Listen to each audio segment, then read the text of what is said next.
The voice of the host cut through the expectant hush of the grand auditorium, each word precise and weighted with authority. He leaned into the microphone, his gaze sweeping over the assembled generals and diplomats.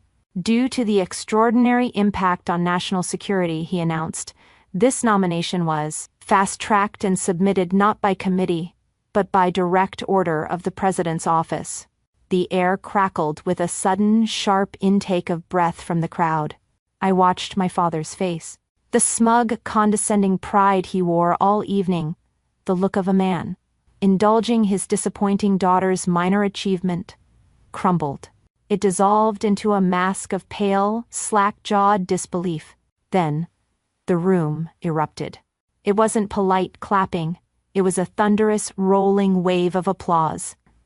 A standing ovation from the most powerful people in the country, and I simply stood, my expression a carefully constructed mask of calm composure.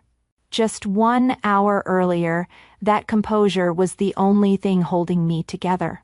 The pre-ceremony reception was a sea of black ties and quiet networking, a world my father still believed he ruled. I saw him holding court with an old colleague, a man I recognized as Ambassador Hayes, a key figure on the awards committee. My father, Robert Sharma, a retired State Department official who wore the ghost of his former prestige like an ill-fitting suit, gestured towards me with his champagne flute. His voice was a low boom, meant to sound confidential but designed to be overheard. "It's a diversity nomination, of course," he said, with a dismissive wave. "Anya's a data cruncher in some basement office. It's nice of them to give her a little plaque." I froze just a few feet away, hidden behind a floral arrangement. Each word was a familiar stone, dropped into the well of my memory. The pity party for my high school graduation, the backhanded compliments about my stable but unambitious government job, all of it echoed in his casual cruelty. He wasn't finished. "She dropped out of her PhD program, you know? Never could finish what she started." That was his favorite story, the cornerstone of the narrative he'd built for me, the brilliant girl who just didn't have the grit. A familiar coldness spread through my chest, a quiet, calculated fury that I had learned to master long ago. As I stepped into view, Ambassador Hayes's eyes met mine for a fraction of a second.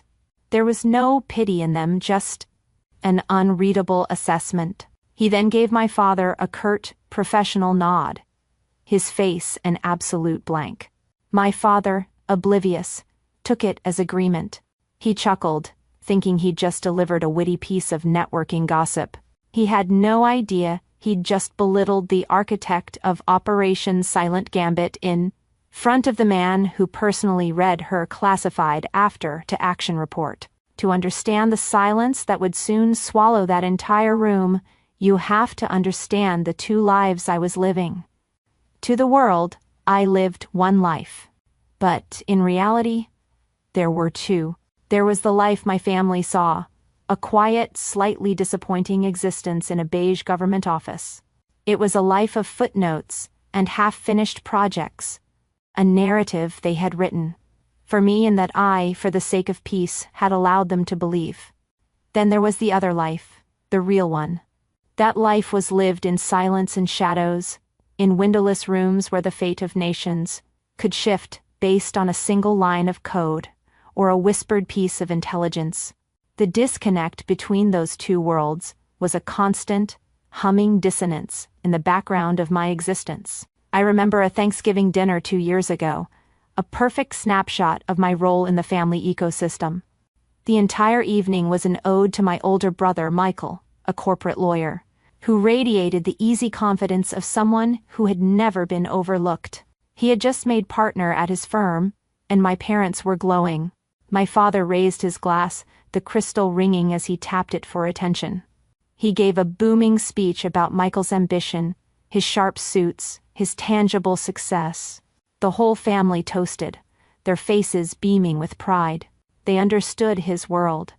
It was a straight line of promotions and bonuses, all easily digestible and brag-worthy. Later, during a lull in the conversation, I tried to share a piece of my own life. I mentioned quietly, that my team's analysis had been a key contribution to the new P5+1 nuclear framework. It was a delicate, world-altering piece of diplomacy, the culmination of months of sleepless nights. My father, refilling his wine, patted my back with a distracted air. "That's lovely, dear," he said, his eyes already scanning the room for a more interesting topic. "All those reports you write, I'm sure someone reads them." Then, without missing a beat, he turned back to my brother. "So, Michael, tell me about the new boat. Is it a V-hull?" And just like that, I vanished. My work, which had prevented the proliferation of nuclear arms, was reduced to a hobby, less interesting than the specifications of a pleasure craft. Now, contrast that with a Tuesday afternoon a few months later. The world outside didn't exist. I was deep inside a skiff, a sensitive compartmented information facility. It's a place with no sound, no windows, and no connection to the outside world, where the only light comes from the cold, blue glow of encrypted monitors. I stood at the head of a conference table, briefing a council of stone-faced senior intelligence officials. Among them was my boss, Director Evans, a man who spoke little but saw absolutely everything. His silence was more commanding than my father's loudest speech. I pointed to a complex data stream on the main screen, my voice steady and clear in the tomb-like quiet. "The SIGINT chatter confirms their enrichment activities are violating the treaty's classified annex," I stated, my words precise. "My analysis indicates they're using a novel centrifuge design we haven't seen before. Their progress is accelerating." I paused, letting the weight of the information settle in the room. "We have a 72-hour window to act before containment is breached." I didn't just present the problem, I laid out the multi-pronged diplomatic and operational response my team had already wargamed. I presented the solution. When I finished, the silence returned, thick with tension. Director Evans stared at the screen for a long moment, then looked directly at me. He gave a single, sharp nod. In our world, that nod was a standing ovation. It was a declaration of trust and respect, earned not by birthright or charisma, but by sheer, undeniable competence. It was the validation I never found at the family dinner table. I tried to explain this disconnect once to my mother, Eleanor, a woman who believed her. Primary duty was to smooth over any conflict that might upset my father's fragile ego. I called her after that Thanksgiving, my voice tight with a frustration I rarely showed. Her response was a tired sigh. "Oh, Anya, you know how your father is," she said, her tone pleading. "His world was all about galas and photo ops. He just doesn't understand your complicated work. Just let him have his moment with Michael." She wasn't asking me to understand. She was asking me to continue to shrink, to make myself smaller to keep the peace. For years, I had accepted their narrative. The brilliant daughter who'd lost her way, the academic washout in a dead-end government job. But his words at that reception weren't just an insult, they were a miscalculation. They only respected titles and authority. It was time they received a formal briefing on mine. In the quiet moment, after my father's words faded into the reception's polite chatter, something inside me shifted. The familiar, dull ache of his disapproval was suddenly gone. In its place, a cold, crystalline clarity took root. I didn't feel the need to argue, to correct him, or to defend myself. I had tried that for 20 years, and it was like throwing stones into a fog. Anger was an emotion, and emotions could be dismissed as hysteria or oversensitivity. No, this moment required something else. It required a different language, a language he was about to learn. My world operated on protocols, clearances, and undeniable facts. The ceremony was no longer an obligation. It was a venue. And my goal wasn't revenge. It was a formal correction of the record. My plan was already in motion. A sequence of events locked in place by forces far greater than my family's opinion. My only task was to ensure the intended audience was present and accounted for. I thought back to the phone call I'd made to my father the day before. I had kept my voice deliberately small, almost hesitant. "Dad," I'd said, "I know it's just a small award, but they've seated you at the head table with my director. It would mean a lot to me if you were there." The bait was cast. I could practically hear him puffing up his chest on the other end of the line, envisioning himself chatting with someone he considered an equal. I was no longer asking him to celebrate me. I was giving him a stage to perform on. "Of course, Anya," he'd said, with magnanimous condescension. "It's important to show support." His ego had never been so predictable, or so useful. With his attendance secured, there was only one final detail to confirm. That morning, from a secure line in a sanitized room, I made a brief encrypted call to Director Evans's executive assistant. My question was simple and direct. "Is the full citation still on the schedule?" I asked, keeping my voice level. The assistant didn't hesitate. "Director Evans insisted," he replied, his tone crisp and professional. The unclassified summary of Silent Gambit was approved for release by the NSA's office this morning. They want this one to be public record. A cold sense of certainty washed over me. The payload was armed. This wasn't just my private vindication. It was now a matter of institutional acknowledgement. My quiet work was about to get very, very loud. The invitations were sent via official channels. The RSVPs came back, dripping with condescending pride. They had no idea they were entering my world by my invitation to witness my authority. Walking into the main ceremony hall was like stepping into the very heart of American power. The room was immense, a cavern of marble and flags, and the air itself felt heavy with authority. Every table was filled with the faces you see on the news. Cabinet secretaries, four-star generals, agency directors. This wasn't my father's old world of cocktail parties and diplomatic handshakes. This was the engine room, and he was now just a tourist. He'd tried to network, approaching a familiar face from his past, but he was met with a polite, brief nod before the man turned away to speak with a sitting senator. He was a ghost here, his name no longer carrying the weight he thought it did. We were seated at a prominent table right near the stage, a place of honor my father had assumed was for him, but the seating chart told the real story. My mother, my brother, and my father were clustered on one side, while an ocean of white tablecloth separated them from my boss, Director Evans. The director had offered them a single curt nod upon their arrival, and had not spoken to them since. He sat, silent and immovable, a physical representation of the wall between their world and mine. My family didn't seem to notice. They were too busy taking in the spectacle, convinced their proximity to power was a reflection of their own importance. They were guests in my world, and they didn't even know it. The ceremony began, and the sheer prestige of the evening was put on full display. A young Marine sergeant was awarded the Medal of Valor for incredible bravery, and the room gave him a long, respectful standing ovation. A retiring ambassador was given a Lifetime Achievement Award for decades of service, lauded by the Secretary of State himself.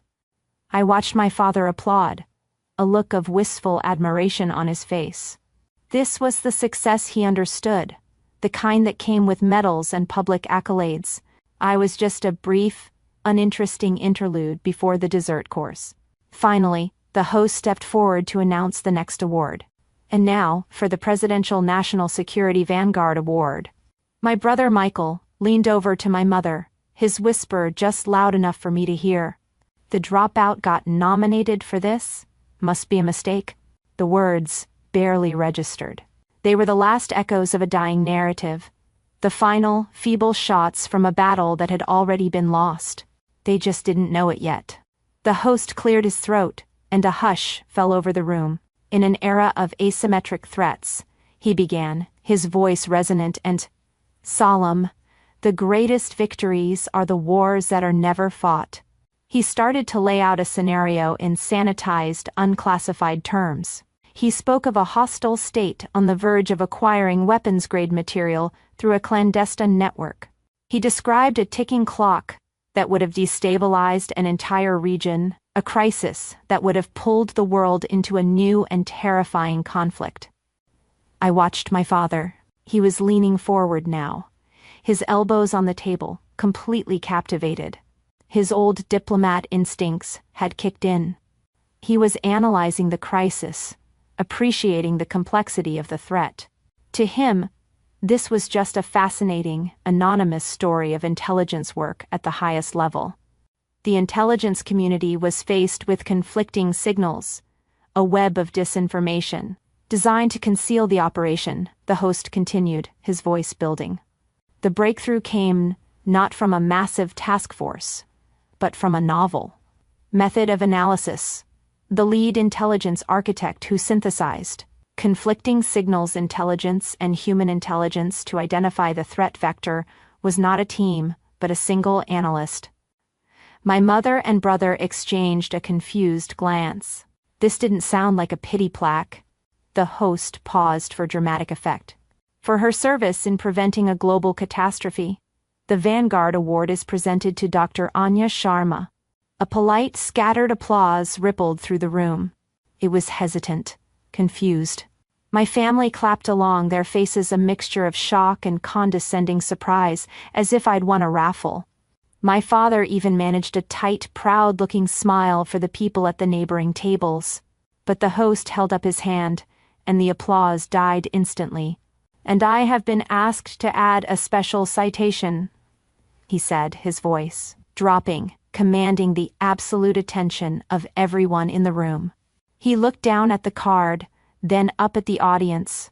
Due to the extraordinary impact on national security, this nomination was fast-tracked and submitted not by committee, but by direct order of the president's office.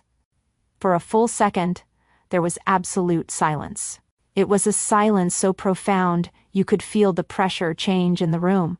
And then, the explosion.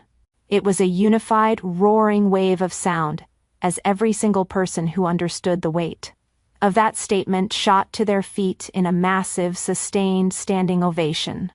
It wasn't for me, the person. It was for the authority those words conveyed. I looked at my table. Michael's jaw was literally hanging open. My mother's hands were frozen in mid-clap. And my father. The color had drained from his face, replaced by a ghastly pale shock. His entire body went rigid. His back straightened, his shoulders squared, and he snapped to his feet, an involuntary, lifelong reflex of a military man recognizing and showing respect to a superior authority. He was standing at attention. For me, the applause washed over me as I walked toward the stage, each clap a hammer blow to the foundation of the world they had built. My father had spent my entire life teaching me the importance of rank. In the end, it only took 6 words from the president's office for him to finally learn who outranked who. My speech was short. It was professional, devoid of emotion, and focused entirely on the mission and the team. When I stepped down from the podium, the applause was still ringing in my ears, but I was immediately engulfed in a different kind of energy. It was a current of genuine respect. Generals and ambassadors shook my hand, their eyes meeting mine with a new understanding. They didn't just see a data analyst. They saw a strategist, a peer. Director Evans was the last to approach, his usually stern face holding a rare, small smile. He shook my hand firmly. "The president sends his personal regards, Sharma," he said, his voice low but clear. "Your work is a credit to this nation." That was it. No fanfare, just a quiet acknowledgement from the highest levels of power. It was more than I had ever gotten from my own father. Across the now thinning crowd, I saw them. My family. They were standing awkwardly near the grand exit, completely isolated. No one was speaking to them. In this room, their name, their money, their carefully constructed social standing meant absolutely nothing. They were just three people who were completely out of their depth. My father's face was a pale blank slate. My brother looked down at the floor. My mother just stared, her expression lost. They didn't approach me. They didn't wave. After a moment, they turned and slipped out the door, disappearing into the night. They didn't say a word. They couldn't. The truth had been declassified, and it had rendered them speechless. A year can change everything. It can also solidify the things that were meant to be. I found my place not by chasing my family's approval, but by digging deeper into the world where my skills mattered. The plaque on my new office door read, Dr. Anya Sharma, Deputy Director, Global Threat Assessment. The title was more than just a promotion. It was a recognition of the reality that had been true all along. My days were now spent leading my own elite task force, a hand-picked team of the brightest minds from across the intelligence community. My reputation, once a secret whispered in secure hallways, was now a known quantity. I hadn't changed. The world's perception of me had finally caught up with who I'd always been. In the command center, leading a briefing, I felt a sense of belonging that I had never known before. Here, authority wasn't inherited or performed, it was earned, moment by moment, decision by decision. My team was a mix of young, brilliant analysts and seasoned, grizzled veterans. We would argue, debate, and challenge each other's assumptions with a brutal intellectual honesty. There was no ego, no condescension. Every voice was heard, every piece of data was scrutinized, and the best idea always won, regardless of who it came from. The camaraderie was built on a bedrock of mutual respect and a shared, solemn purpose. This was my true family. The one I had built, not the one I had been born into. It was a family founded on competence, not on obligation, and in it, I was never invisible. One evening, long after most of the building had gone dark, I was reviewing overnight intelligence reports at my terminal. A single, new email popped into my secure inbox. The sender was Robert Sharma, my father. The subject line contained only one word, Anya. I clicked it open, a sense of detached curiosity replacing the anxious knot that would have once formed in my stomach. The message was brief, as stilted and awkward as the man who had written it. I saw you testifying before the Senate Armed Services Committee on C-SPAN, it read. I was unaware of the scope of your work. Your mother and I would like to talk. I read the words over once, then twice. Unaware. After all the years of dismissal, that was the word he chose. There was no apology, no acknowledgement of the pain, just a dawning recognition that he had misjudged my value in the world he cared about. He wasn't reaching out because he missed his daughter. He was reaching out because he had seen her on television, speaking to powerful men who listened. I thought about all the things I could say, all the anger I could unleash, all the pain I could finally put into words, and then I thought about the peace I now had. I realized his validation was no longer a currency I dealt in. With a single, quiet click, I moved the email to the archive folder. Unanswered. My peace was my own, and it was no longer up for negotiation. My father believed a legacy was something you inherit. I learned a true legacy is something you build in silence and have acknowledged in public. If you've ever had to prove your worth to people who refuse to see it, share your story below. In this community, your expertise is always recognized.